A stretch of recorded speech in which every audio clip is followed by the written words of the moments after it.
Welcome to our ESL lesson on passive voice. Today we'll explore how passive constructions are used in English, especially in common situations. The passive voice is often used when the focus is on the action, not the doer. For example, instead of saying someone sent the parcel, we say the parcel was sent.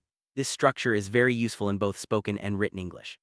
In this video, we'll walk through a series of practical exercises, discuss the correct answers, and explain why each answer fits. Whether you're preparing for an exam or just want to improve your English, mastering the passive voice will make your language skills much stronger. Let's dive in and see how passives work in real-life examples.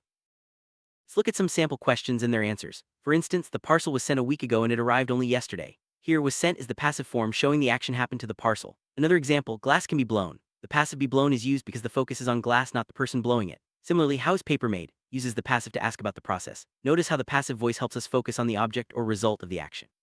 As we go through each question, think about why the passive is used and how it changes the meaning.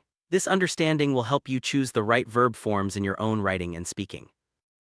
Now let's review some common passive patterns from the exercise. For example, all flights were canceled because of fog. Here, were canceled is the passive form showing what happened to the flights. Another example is this car isn't used much, where the passive indicates the car is not frequently used. In questions like how are fossils formed, the passive voice is used to ask about the process, not the person doing it.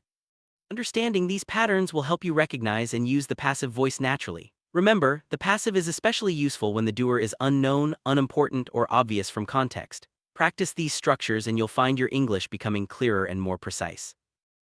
Wrap up, mastering the passive voice is a key skill for ESL students. It allows you to shift focus in a sentence and is essential for both formal and everyday English. Remember to use the correct form of be and the past participle of the verb. Practice with real-life examples like those in our exercise to build confidence. If you're ever unsure, think about whether the action or the doer is more important in your sentence. Keep practicing and soon, using the passive voice will feel natural.